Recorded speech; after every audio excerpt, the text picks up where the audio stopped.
Welcome back, Seaweed Brain listeners. This might be the actual first ever episode that we are doing without Carter, because Carter's in Japan having a great time, but that's okay because we have a super amazing special guest joining us today. We're going to talk all about the Lightning Thief musical and the life and times of Rob Rokicki. Stick around.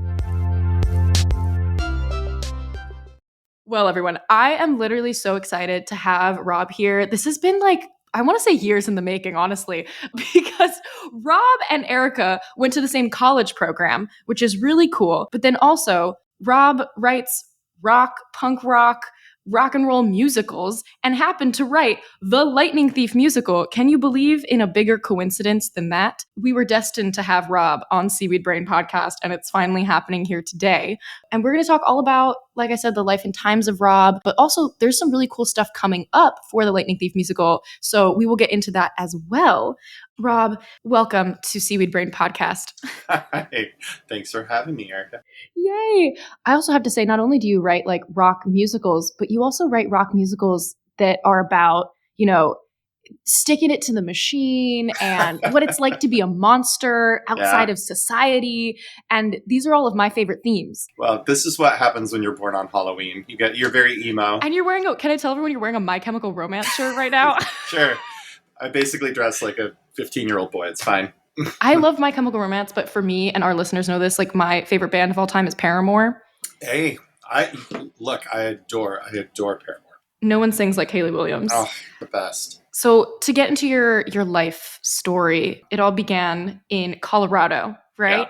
Yeah. Mm-hmm. That's where you grew up. What initially got you into, I'm assuming acting and performing and singing was first before writing?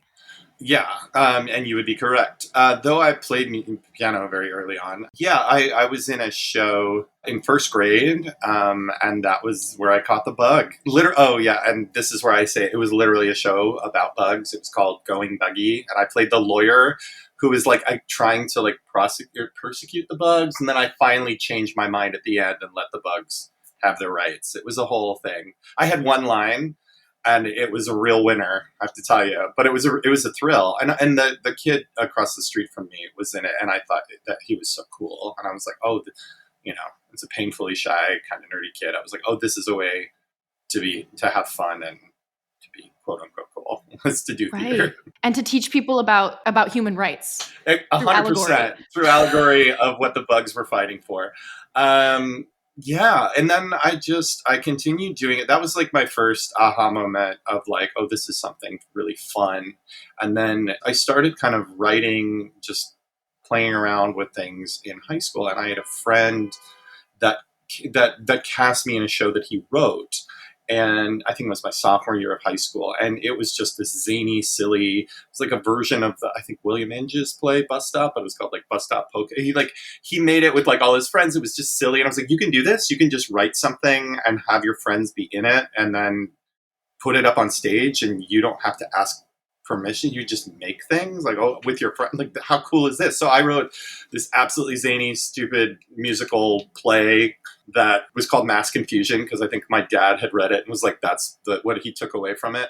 And cool. It was the title. But it had a cast of 1,000 and had some silly songs, and it was a murder mystery space alien set at a putt-putt golf place. It was just absolutely wild, and I just had so much fun.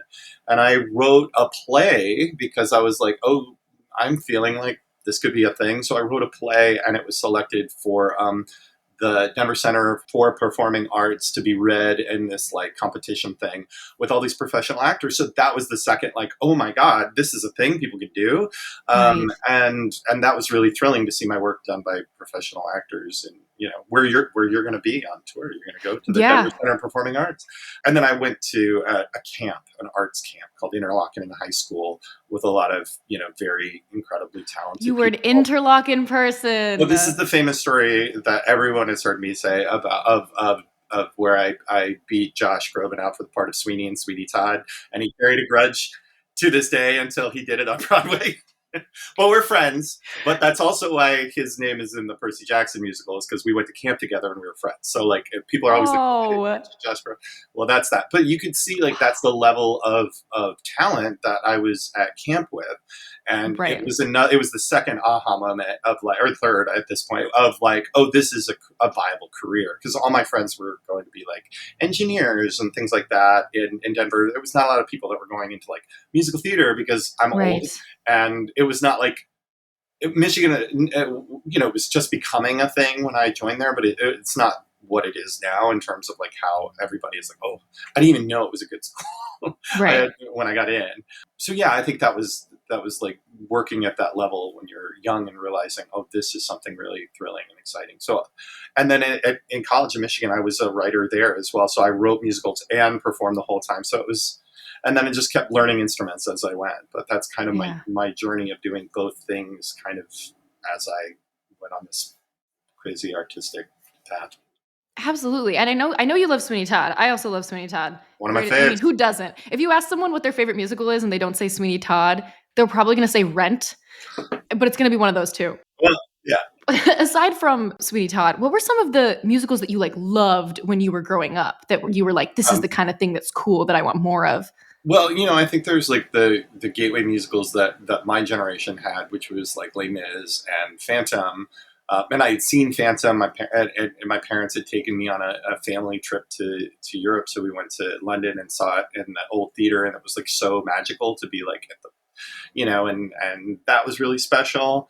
And I love Gothic and horror in musicals, so like that was really thrilling. But honestly, it was a show called Chess. That was my real love of like, oh, this is cool because it had elements of pop and elements of like choral music, like that quartet, and there's like these like Nobody's on Nobody's Side was such a banger, and then you had like, you know what I mean, it's like One Night in Bangkok. There were all these like really cool genre songs and like pop songs that felt like, oh, this feels different to me.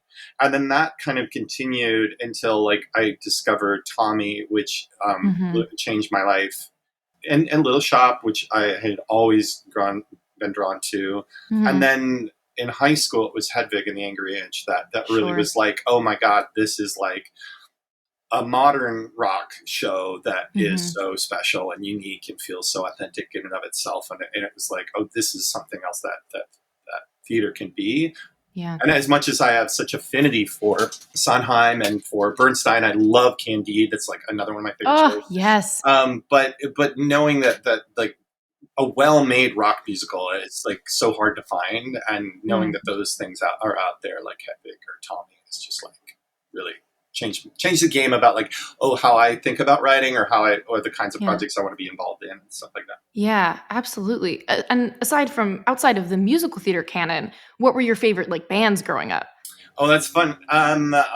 My parents only listened to classical musical. That's it. Only classical music. You were one of those kids. Yeah. I mean, the very weird few of us that were like, let's name the composer in the car trip. And it was like Stravinsky and like, oh my God. Let's listen to the Chopin etude. And like, though it's weird because like looking back at it, what an education, because like going to like Aspen Music Festival when it wasn't like so hoity toity, but back in the like early or the late 80s and early 90s was just like a big tent with some of the world's greatest musicians, and I saw like in the Hall of the Mountain King in a rainstorm, and it was like, it's terrifying. And when you hear all that music as a kid, it's like it really affects you. So like even something like Gustav Holst's The Planets is one of my favorite pieces, and I used elements of that in Lightning Thief, honestly, when I was like thinking about like how do you create sense of space and bigness and like just using like music. And so I look back at some of those classical things as something I loved. I mean, I discovered like Bon Jovi when I was when I was listening to the radio. My parents got me stereo, like good old boombox, we called it back in the day. I'm an elder millennial, they call me. So that's where I started taping songs off the radio and just loving like anything I could get my hands on. I really love soul music. That was one thing that my dad and I could connect to. So like Aretha Franklin and like Otis, like that was really exciting to me, that kind of music. The horn sections, like that stuff was really thrilling to me. And then in the 90s, there was such like an explosion of incredible bands. That was right in like in my high school years of alternative rock. And I was like Radiohead, and getting to see them perform several times was like, I moved to New York just so I could see one of their concerts, like time it out, and stuff like that. And the Afghan Wigs and like bands like that. that really I thought were so thrilling, combining different sounds. The Afghan Wigs I've been a big fan of because they combine Yes. elements of alternative and hard rock with soul music, and they like cover Prince, and they'll perform with Usher, but then they'll have like totally random hard rock moments as well. So I love that kind of like meshing of styles and stuff like that. But yeah, I was definitely a product of like that '90s alternative rock movement. There were so many great bands, and then randomly, when I moved to the city, I was in a country band, and so I had this strange love of also like kind of old school, like late '70s, like Dolly Parton, Merle Haggard, like country music. And so I have a really weird eclectic taste in music. Yes. I'll Oh, get obsessed with a band, and I like funkadelic. I was like in a very, very intense funkadelic phase, or a really intense My Chemical Romance phase, or whatever. yeah. It's like I'll love these bands. There's something though to me, I think, about New Jersey bands in particular that I gravitate towards. Whether that's Bruce Springsteen or Bon Jovi or My Chemical Romance or whoever, it's just they're working class folks, and it feels like very much everyman stories, and I think that's why they work so well as narrative devices. And like Long Island is kind of the other side of that, where it's like Sure. Billy Joel and or Ben But it's Folds. a little different. It's a little It's a different. little different. You know what I Yeah. mean? Jersey has a chip on their shoulder, and I think Yes. like there is an edge to that, and this sense of like of toughening out and like perseverance that I think is so powerful with so many of the artists that have come out of there. And for some reason, when I was writing The Lightning Thief, I actually listened to a lot of bands out of New Jersey. But Mm-hmm. even like orchestrationally, arrangement wise, you think about like Born to Run, you have those like glockenspiel bells that are like, we're Right. going to get out of here. We're going to have hope. Totally stole that idea to use for Good Kid. Those little bells Yeah. that are chiming out. To me, it felt like hope through adversity of this like, Mm-hmm. when the chips are down kind of thing. So it's weird Yeah. where my musical tastes live at that world. I would love to like read a think piece essay if you want to write about New Jersey bands Yeah, and man. the arrangement that comes with that sensation of being so close to the big dream and yet so outside of it. Go outside of it. And some of my favorite, I mean, like Yola Tango came from Hoboken. They're a great Jersey band. There's just a lot of them. Yeah, I bet there's something to that. I definitely think so. Yeah, and then you have to write the follow-up piece, which is the difference between the New Jersey band versus the Long Island Sound. 100%. The Long Island Sound. The That's Long the Island name Sound, of the you just piece. wrote it. There you go. It writes itself. Oh my gosh. Okay. That all of that makes so much sense. Oh my god, you could literally talk for like 4 hours about like what the sound of Percy's character specifically is, because I see like there's such a great argument for like it is that like Bruce Springsteen. Yeah, he's a kid from Long Island, like that, or early Manhattan, but he's Yeah. where Camp Halffoot is. But yeah, it's that thing of like knowing that like the odds are not stacked in your favor, and you're gonna have to go it on your own kind of thing. There's like that sense of agency, I think, even though there's a sense of like things are not going to be great, but we're still going to hold on to what we got, Yes. Even the My Chemical Romance shirt is also it's so appropriate, because like when I was reading the books when they were first coming out, like the music that was popular that like I used to think Percy would like and so I liked was like My Chemical Romance and like Matchbox 20 and Sure. Let's See How Far We've Come was like the big Oh Percy my God, I Jackson song for love so that long. song. Yeah, I love that song. That was like the only Percy Jackson official song until the That was, musical like, came out. why I took up drumming over the pandemic was to like figure out how to play that song. Yes. Okay.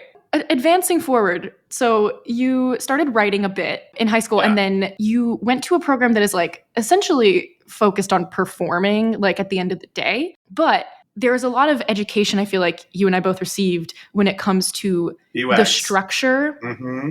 B-Wags. Yes, exactly.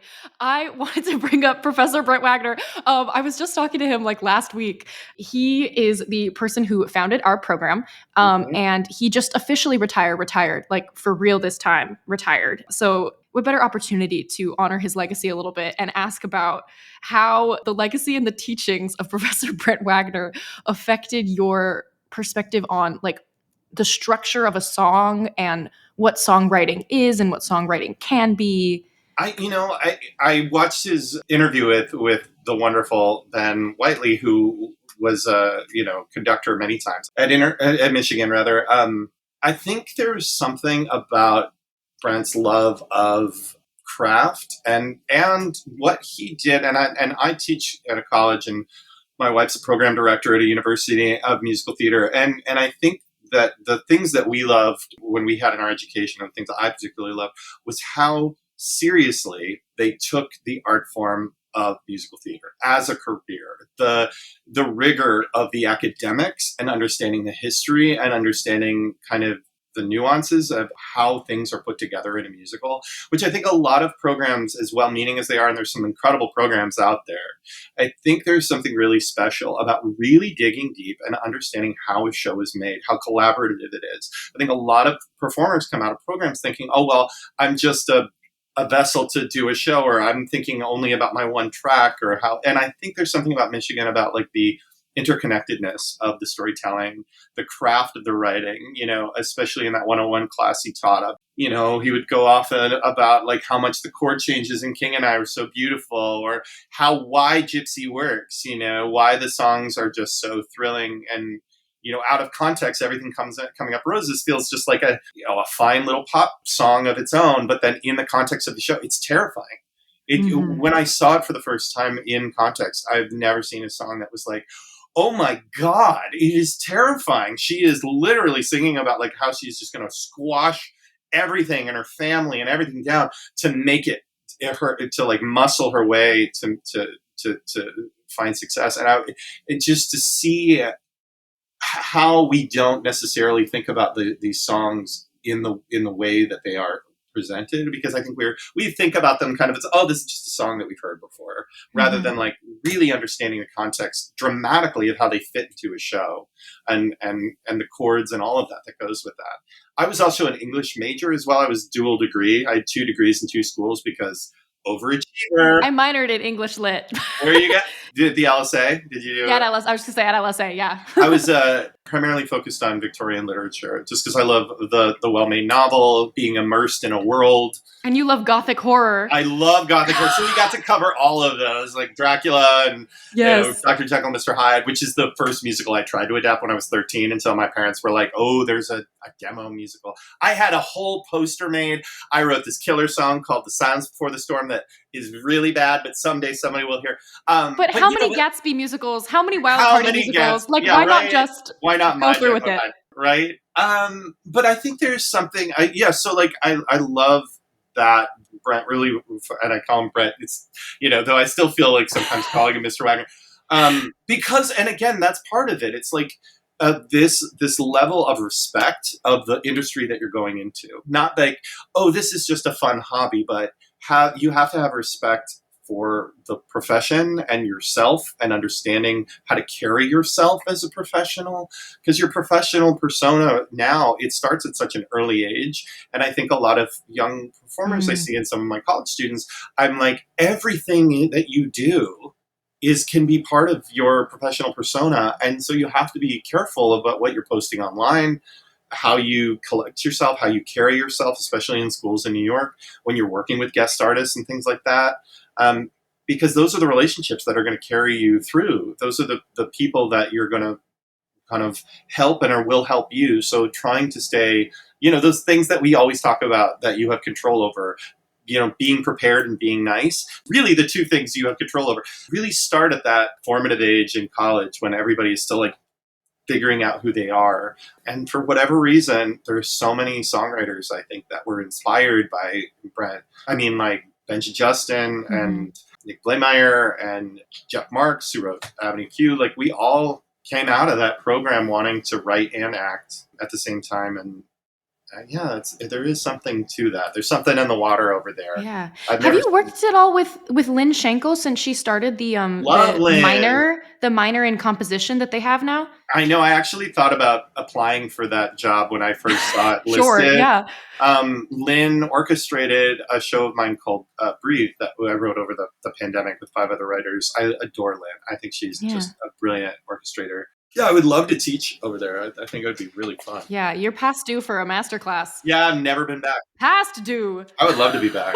Yeah. Never been back. Also, I don't know, this is my only life experience, so I don't know what it's like for other people who major in other things. Maybe it would be like this in like a business program, but like the thought that we got sat down at like 18 years old and told in a classroom, like your reputation is everything, like write it down in your notebook, reputation.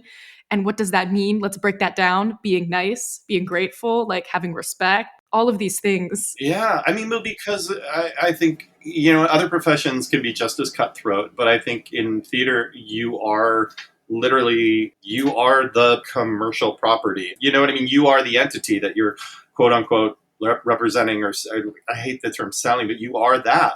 So how can you not let that be affecting you emotionally when you go in for a part and somebody tells you that you didn't get it? It feels like that then something's wrong with you. Not that you're not right for it, but like you're not right, period. And so trying to instill in yourself as a young person who's still like, your brain is still forming, your thoughts are still, to like try to understand that everyone's path is their own and how to create opportunities for yourself by keeping the focus forward and not off to the side is so essential. And I think it's so You hard. can't move forward Yeah, if you're looking sideways. Is a 100%. classic Wagner quote. 100%. And I think that is unique to in a lot of programs. I mean, I had my, you know, love-hate relationship with the school, and Absolutely. you know, and I think there were other things that I wish that I had or didn't have, or been supported in ways that I, you know, whatever. But you know, everybody's journey is their own, and I was able to do what I wanted to do, which was like be in musicals and be in an a cappella group and write musicals. And which a cappella group were you in? I was one of the founding members of the Dixon Janes, which I don't even know if it's still around. I'm not sure, actually. Yeah. Well, go blue, I guess. Go blue, I guess. Go blue, I guess. I know I have a lot of mixed feelings about all of it. And especially like there was a sense, I think, of a lot of folks that graduated from the program after me that because many people had found success in the industry before them, they felt somehow entitled to success. And that rubbed me the wrong way a little bit from the Michigan Mafia folks. But now I'm just like, a good actor is a good actor. I don't care where they're from. I never look at where they're from if they're going in for a job. But a lot of times if I see a music that's really well put together and I know that they have like everything, their binder in order and everything, I was like, I bet this is a Michigan kid. No one knows how to cut their music anymore. It's something I work really hard on with my students. Right. Oh, it's so great that you're that you teach now, you know, like carrying forward so many of those lessons. It's important. Yeah. And anyway, I think a lot about what's going to happen now that like history of musical theater class is being taken over by someone else. Yeah. I think there's it's a end of an era. I think it'll be interesting to see what happens. Yeah. Professor Wagner was like, I'm still going to just, I'm going to have more time now to continue my own education, and I'll, be thinking about all the kinds of things that I would want to teach. I love that. Yeah. And I mean, like, we would do deep dives about understanding what show was running at the time. I think at that time it was Ragtime or Sideshow.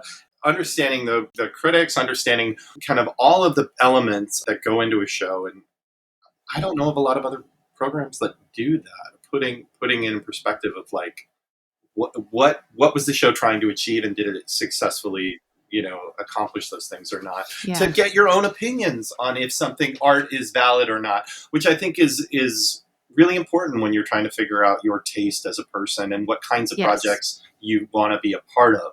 Because I think as a performer, as in particular, we're always just like so grateful to do anything.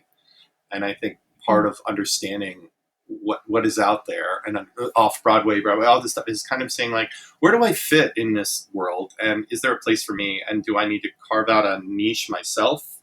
Or if I'm going into something that is this, having my full eyes open, going into a very commercial, say, situation, or something like that, which, still to this day can be very shocking. Understanding kind of how the sausage gets made. I have to always balance that with my students who always see Broadway as like, oh my God, the be all end all. I'm like, it doesn't necessarily equal happiness. You have to figure out like what success means to you. When is enough for you? There is what, society will say on that, and what your parents will say, because that's one way we quantify or qualify what something's worth. You could be just some of my favorite performers have never been on Broadway. Or one of my favorite singers from Michigan she quit the biz, but she's still making music and singing out in bands. But like, Yeah.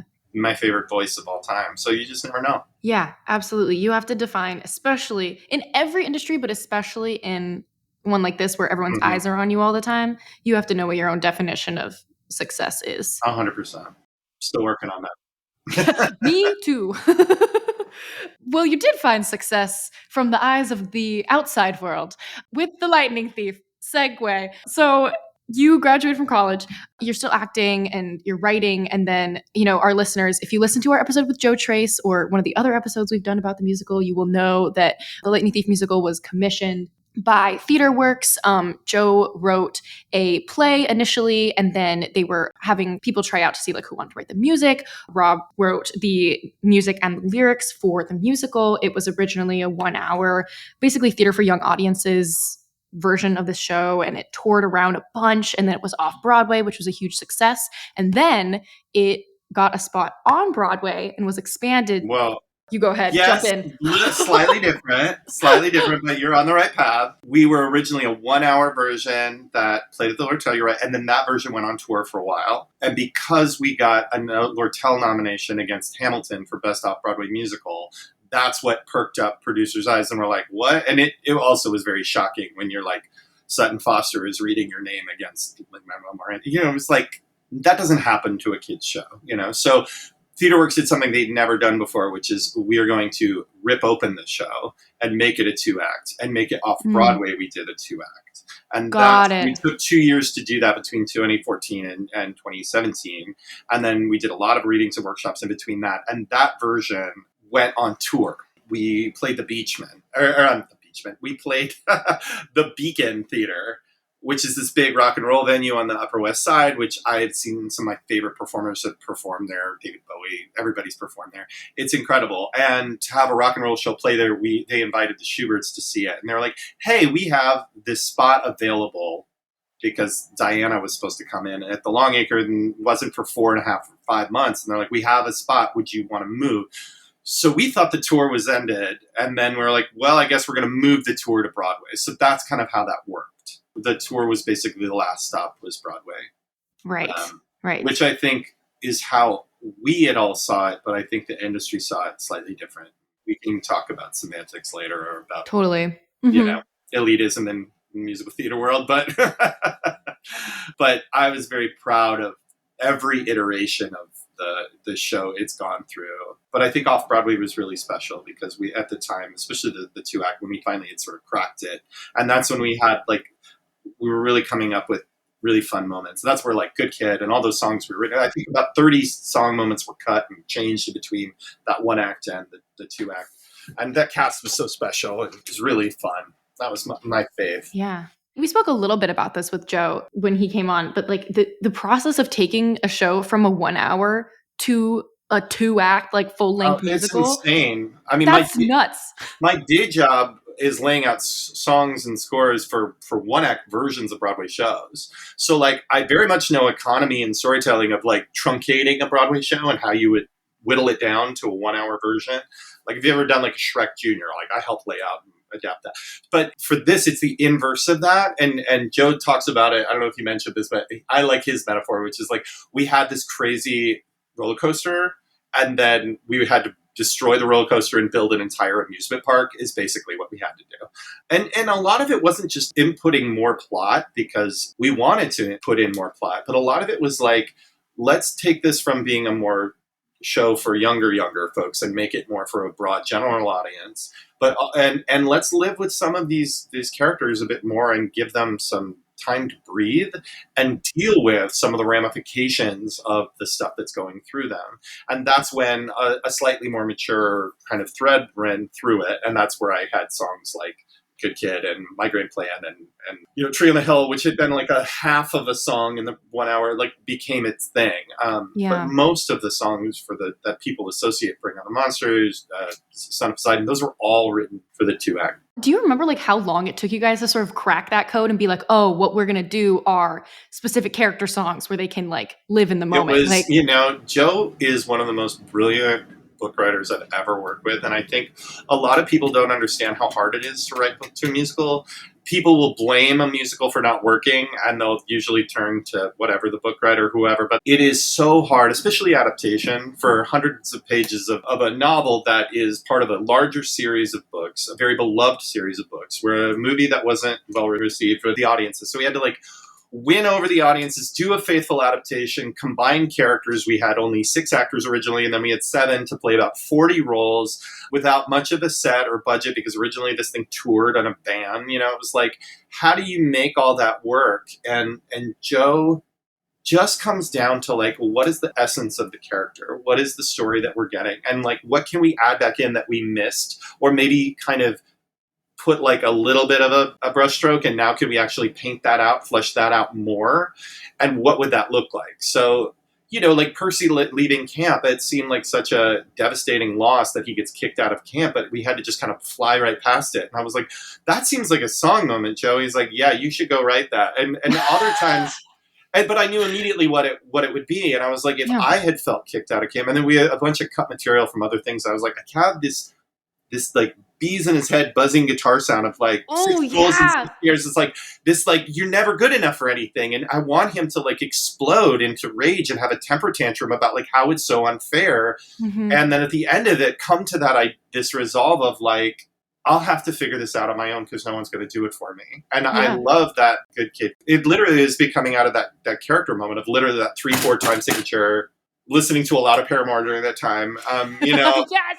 You know, but like the big octave jumps, all that stuff is like trying to think about like his ADHD and like all of his impulsiveness and his explosiveness and like all of that stuff. And I was like, this needs somewhere to go. We need to dial back into what he's feeling so that we can empathize with him, because there's so much plot happening. There's so much world building happening that let's take a moment to reconnect of why this is important, because it's all about parents and kids and expectations.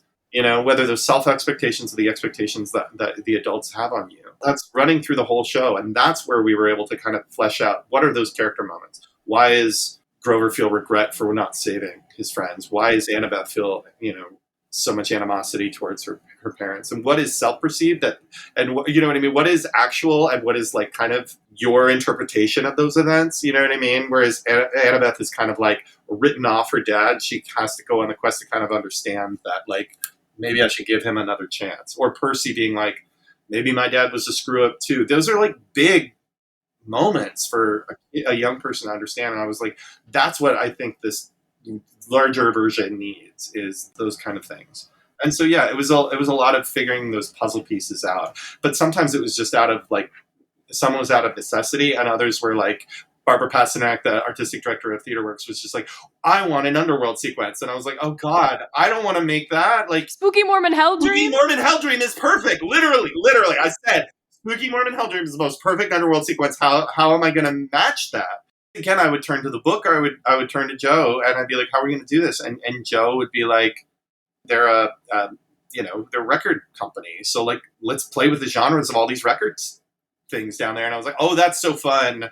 And then I immediately had this idea, because we had this incredible actor, Carrie Compare. I was like, what if she played Kara? And like we were doing a lot of like gender fluid people playing whoever, and I was like, oh, that opens up so many possibilities, and it can be this kind of like 70s soul number, and we can have fun with it, which I think captures the spirit of the books in a really wonderful way. Yes. The like irreverence and silliness and danger of the books. I was like, we can hit all of those things, and it felt in the spirit of what Rick was writing. So anyway, that's kind of how we did it. But I would turn a lot to Joe and be like, how can, you know, what feels like we can rip it apart. They were adamant that I keep a song, they being like our director and the fabulous Stephen Brackett and Joe Trace and a bunch of other people were like, you have to keep the song called In the Same Boat. And I was like, no, it feels too kiddie. It doesn't, it was like compressing too much time.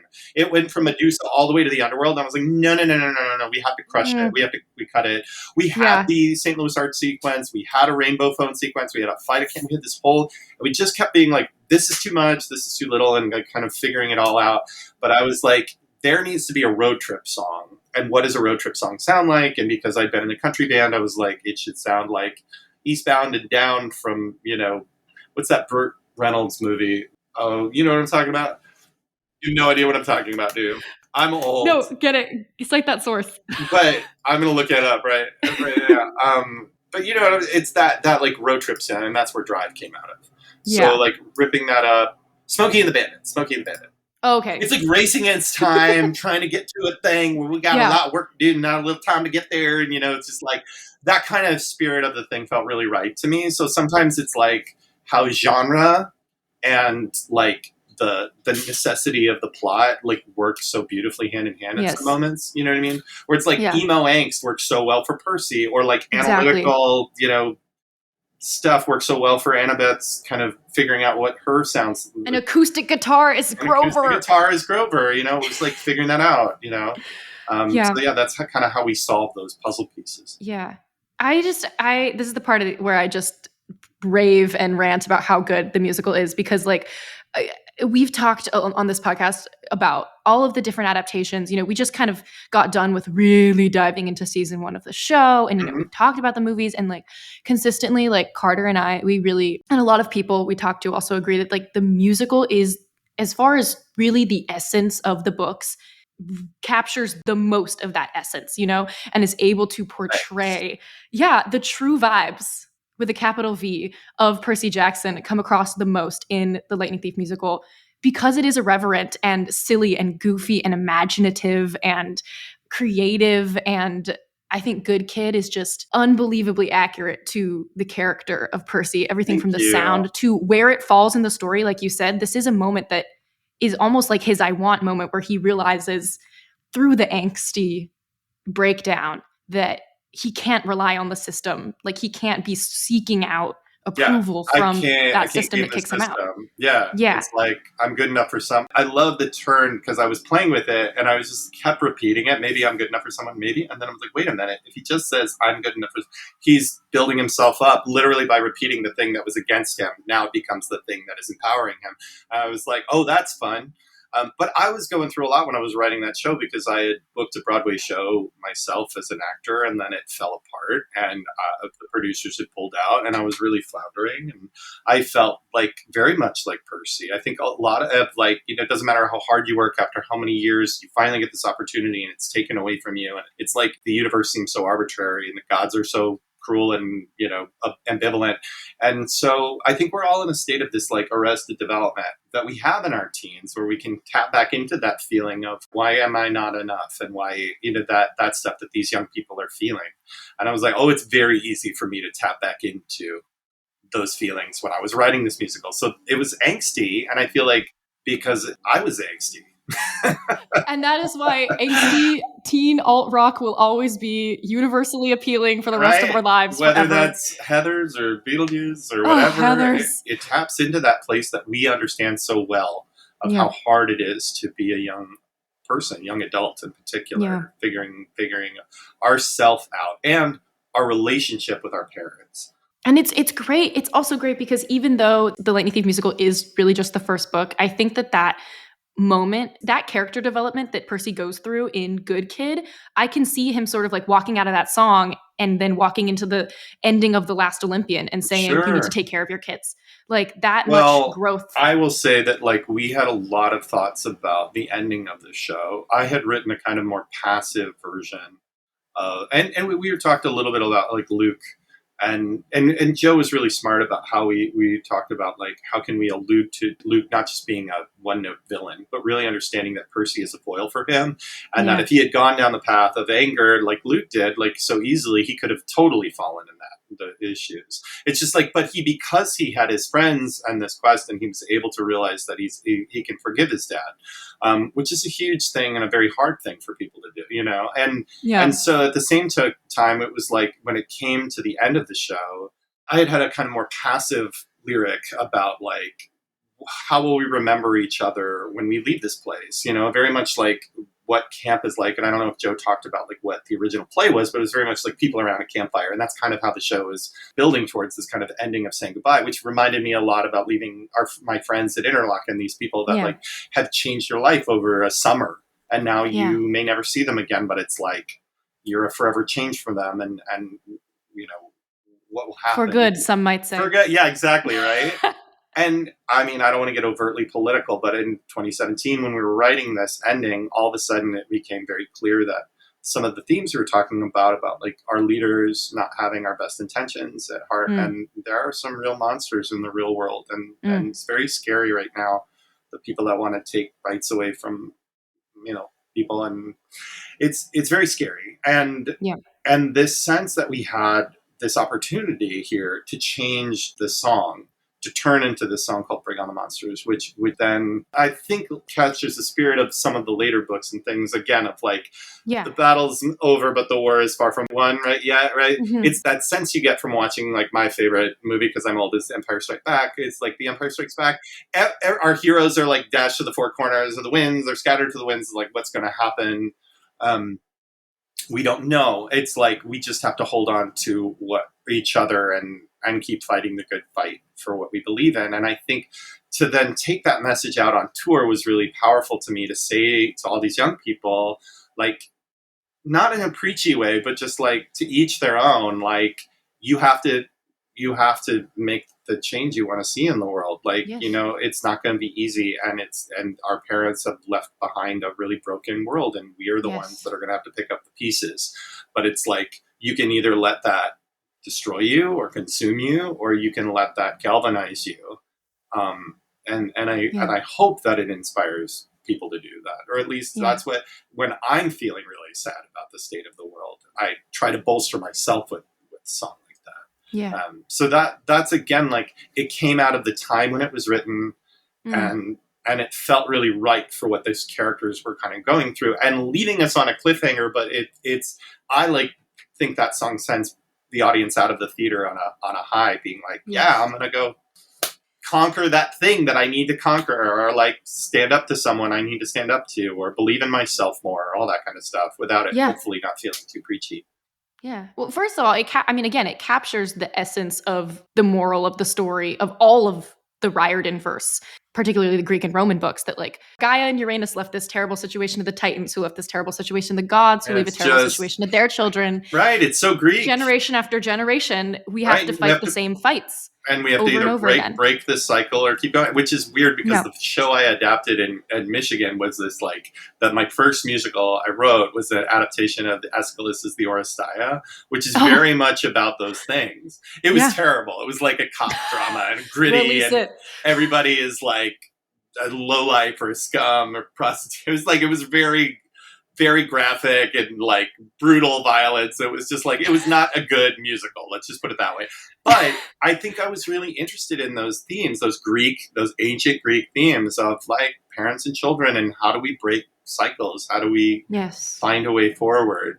Yeah, it's hard. And I will say it definitely worked, because I saw the first time last January, so a year and a half ago, in Hawaii. Like with a youth performing arts group, and I actually like knew someone who was in it, and it was the best experience ever. I was like so stoked. Of course, it was like an all AAPI cast. I love which that. was great. I love that. But I loved it, and I like cried at multiple parts, and I left the theater. I love watching young people do it. It makes me so happy when young people do it, because that's they're going through all of it right now. Yeah. Anyway, I love this musical so much, and it means a lot to me, and it's great in so many ways, and it really combines all of my interests. So thank you for making it. And there's some cool stuff going on now. Yeah. Speaking of cyclical fights and everything, I think it's interesting that now The Lightning Thief is coming back, and it's coming to London in November. Yeah, I want to say, very soon. Which is really exciting. I know you released some cut songs from the musical. Was that sort of like in celebration of it going to the West End, or to going to London? I just put out a songbook because people have been asking me for years for it, and so it's a digital songbook. I just have been sitting on all this music, and I was just like, if young people want it, or anybody wants it, they don't have to be young. They just, if you love, Try, you should go sing Try. So I need to buy the sheet music for Take the Weight. Yeah, but it's one of those things where it's just like, when I started playing the piano after learning my classical roots, a lot of how I learned to play piano was theater books, was literally vocal selections of musicals. So like, I love putting sheet music out there, and it's something that I do for my day job, literally laying out music. So I'm like, I've been sitting on all this sheet music for all of these songs. Why not put them out there? So I meant to release it sooner, but that just took forever. And there were so many cut songs. I was like, why not put them all together in one thing?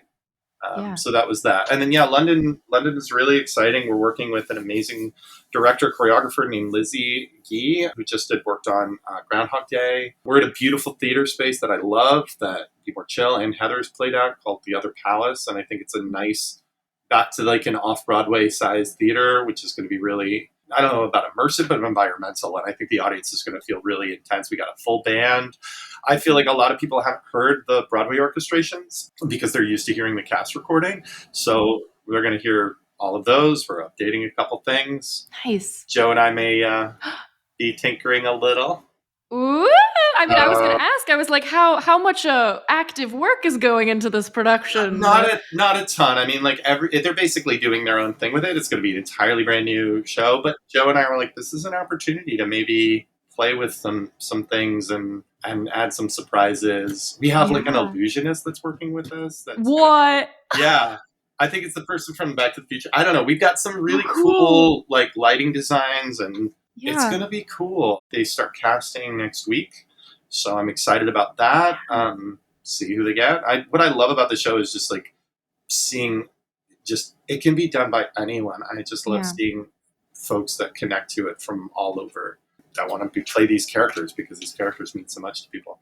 But so I'm excited about that. And so stay tuned for some potential stuff that's new or different. Yeah. Yeah. When Joe sent me an email just today that we were talking about a verse that is going to change and a character that's going to get a moment, that I was like, oh, that's really exciting. I can't believe I'm still working on this musical 10 years later. But Joe is such a special writer, and he worked on the Disney Plus show too. He did a really great job. Yeah, I love working with him. He just is so passionate about the books. He understands the rhythm of the dialogue, and just like he gets these worlds so well. So it's really fun to be diving back in with him.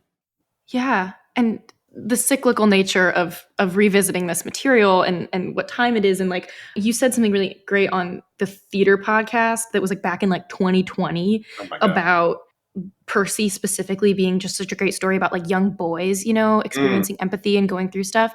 And I know like now something that's changed between the last production and this production is like you had a kid.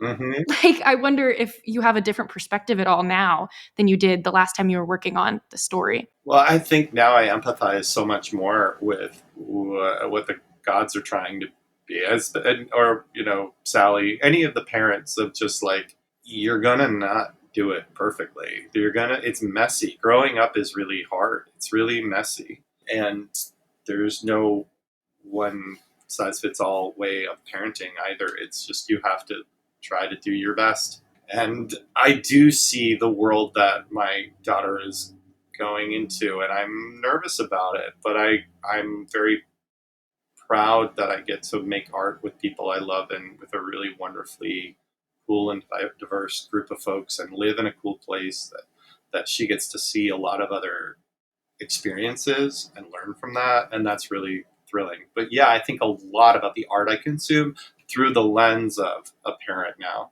And it's really hard for me to watch like procedurals or things like that, or where young people get hurt and stuff like that. It's really taken a weird turn to me. Yeah.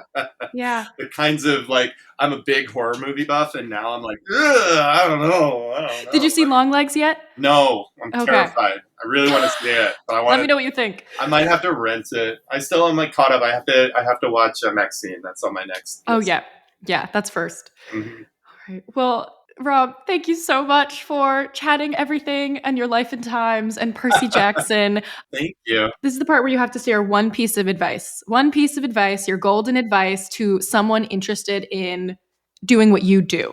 And you do many things. Okay. Well, I was going to plug something too shamelessly. Oh yeah, we have to do plugs too. Great.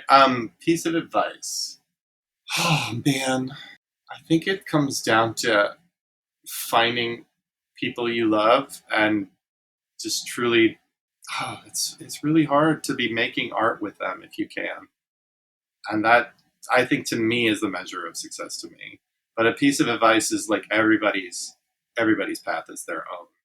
It really is. It seems so cliche, but like truly everyone's path is your own, and you have to know what you like and what you want and what you don't want. And it's okay to say no to stuff, but it's also can be scary to say yes to things that you may not know if you could handle. But sometimes you say yes and it leads to you writing an incredible musical. Yeah. Takes over your life. So you just never know. I think it's about being aware, being open. Yeah, that's beautiful. Don't lose that spark of why you love what you do. Always come back to that.